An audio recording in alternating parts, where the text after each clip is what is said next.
Yo soy Luis Paredes y conjunto con mi compañera Denis Bustamante le vamos a hablar sobre los recursos administrativos tributarios. Uno de los recursos que podemos apreciar es el recurso jerárquico. Los recursos administrativos son creados con el propósito de que el individuo tenga una manera de revocar, revisar o reformar una resolución administrativa. O mejor dicho, este recurso es la garantía que tiene en particular para la protección efectiva de su situación jurídica. Son denominados recursos porque se trabaja con un acto preexistente, es decir, con una materia procedimental ya decidida, que en este caso es un acto administrativo de efectos particulares que nunca es general. Estos recursos administrativos se interponen y resuelven ante la misma administración. Otra cosa que podemos decir, son muchas las ocasiones tras la resolución administrativa que haya que acudir a otras instancias, como podría ser la vía judicial, para la última consideración y sentencia sobre el asunto en cuestión. El recurso administrativo, este recurso se plantea o se planta frente a la misma administración pública, en donde esta promueve la reclamación de un acto al que ha sido cuestionado el individuo. El recurso jerárquico es denominado como un recurso vertical, ya que en el mismo se intenta ante la jerarquía superior dentro de la organización. El recurso jerárquico procede contra actos que determinen tributos una vez ocurrido el hecho imponible que da origen al nacimiento de la obligación, realiza la determinación tributaria, pudiendo ésta actuar de oficio, bien sea sobre base cierta o sobre base presunta, aplicando sanciones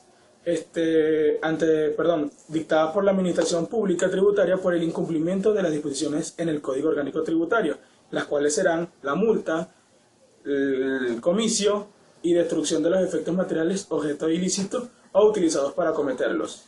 La otra es en cualquier forma que afecte los derechos de los administradores.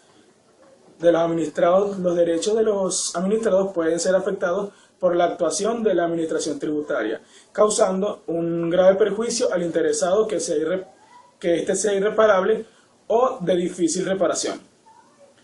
En los demás casos señalados expresamente en el Código o en las leyes, cuando se trate de la aplicación de tratados para evitar la doble imposición, los interesados pueden ejercer los recursos administrativos que ya veníamos diciendo, previstos en el Código, y de manera operativa acogerse a los procedimientos amistosos establecidos en los referidos tratados.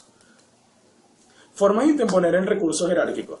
El recurso se debe interponer por el escrito en el cual se expresan las razones de hecho y de derecho en que se fundamenta, con asistencia o reparación del abogado o de cualquier otro profesional al fin del área tributaria, al escrito donde se agregue el documento donde aparezca el acto recurrido o, en su defecto, deberá identificarse plenamente en el texto escrito. El interesado, al interponer su escrito, presenta las pruebas para ser evacuadas en el lapso probatorio. El lapso probatorio, para interponer este recurso, tendrá 25 días hábiles, luego de la fecha de la notificación del acto que se impugna. Se interpondrá por ante la oficina de la cual se emane el acto, a través de cualesquiera de las oficinas administrativas tributarias, y ésta deberá remitirlo de inmediato a la autoridad correspondiente. Si no fuere la máxima autoridad jerárquica, podrá revocar el acto recurrido o modificado de oficio en caso de que se comprueben errores en los cálculos o otros errores materiales. Admisión del recurso jerárquico. La Administración Tributaria admitirá o no el recurso jerárquico dentro de los 3 días hábiles siguientes al vencimiento del lapso para la interposición del mismo. En los casos que la oficina de la Administración Tributaria que debe decidir el recurso sea distinta de aquella oficina de la cual emanó el acto, el plazo o lapso establecido de 3 días se contará a partir del día siguiente de la recepción de dicho recurso. Respecto a las causales de inadmisibilidad, estas se encuentran estipuladas en el artículo 150 del Código Orgánico Tributario, el cual establece que son causales de inadmisibilidad del recurso jerárquico la falta de cualidad o interés del recurrente, Esto es la falta de legitimidad activa, personal y directa, la existencia de una tutela legal efectiva sobre la petición del accionante. Pueden interponer el recurso jerárquico el responsable, el contribuyente, sus herederos o causahabientes y cualquier persona que tenga interés, aunque éste sea indirecto pero legítimo. La otra causa es la caducidad del plazo para ejercer el recurso. Los plazos para interponer, impugnar o ejercer el recurso son perentorios y se extinguen con el transcurso del tiempo. La caducidad se puede producir por la prescripción, por el vencimiento del plazo, por la falta del uso, por desaparición del documento, entre otros. Es fundamental para su interposición que la acción administrativa no haya prescrito. Una tercera causa es la ilegitimidad de la persona que presente como apoderado o representante del recurrente, por no tener capacidad necesaria para recurrir o por no tener la representación que se atribuye, o porque el poder no esté otorgado en forma legal o sea insuficiente. Otra causa es la falta de asistencia o representación de abogado.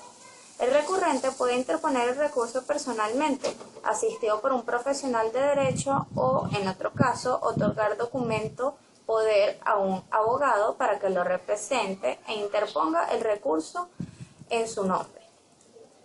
La decisión que declare la inadmisibilidad del recurso jerárquico debe ser motivada y contra ella se podrá interponer el recurso contencioso tributario.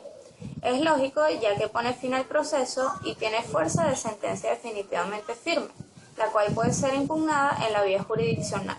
Respecto al lapso probatorio, una vez admitido el recurso jerárquico, la Administración Tributaria notificará al interesado de la apertura de un lapso probatorio para que se evacúen las pruebas promovidas en su escrito y las que estime pertinente a la Administración. El lapso será fijado de acuerdo a la importancia y complejidad del caso y no podrá ser inferior a 15 días continuos prorrogables por un lapso igual, según la complejidad de las pruebas a ser evacuadas. Se puede promover todo tipo de pruebas legalmente permitidas.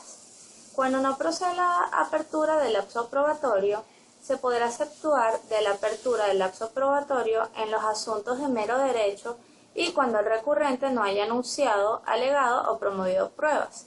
La Administración Tributaria podrá practicar todas las diligencias que consideren pertinentes dentro de la investigación, solicitándole al propio contribuyente o a su representante judicial las informaciones adicionales, requerir la exhibición de libros y registros y demás documentos relacionados con la materia de objeto del recurso y exigir la aplicación o complementación de pruebas. Estas exigencias las puede hacer la Administración Tributaria dentro del lapso para decidir, ya que son facultades propias.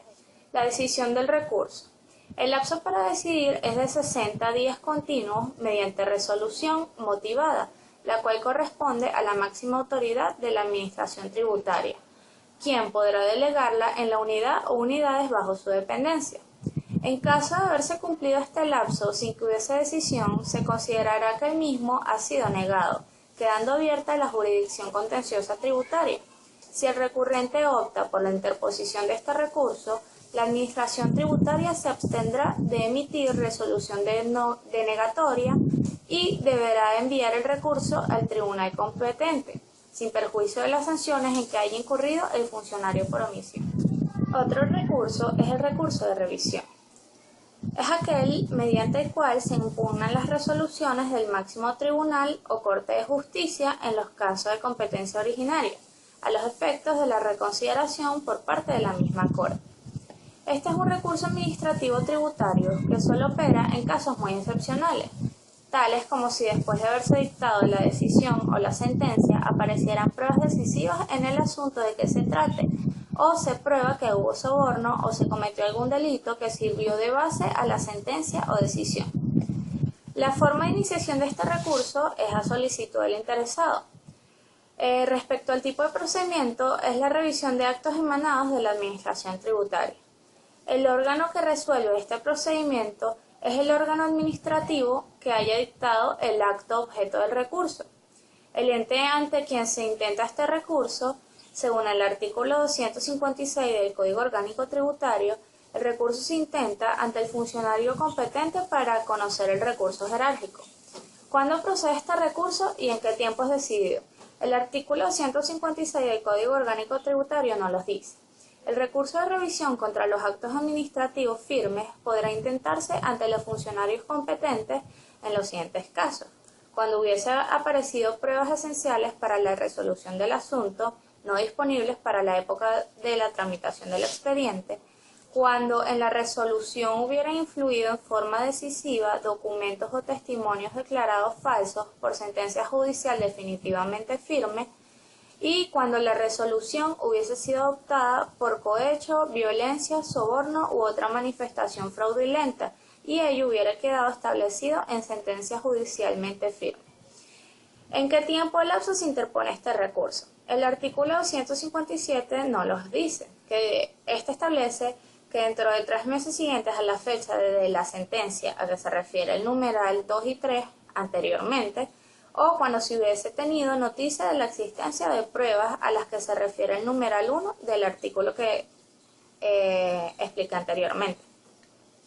El recurso de revisión será decidido dentro de los siguientes días a la fecha de su presentación, tal y como lo establece el artículo 158 del Código Orgánico Tributario.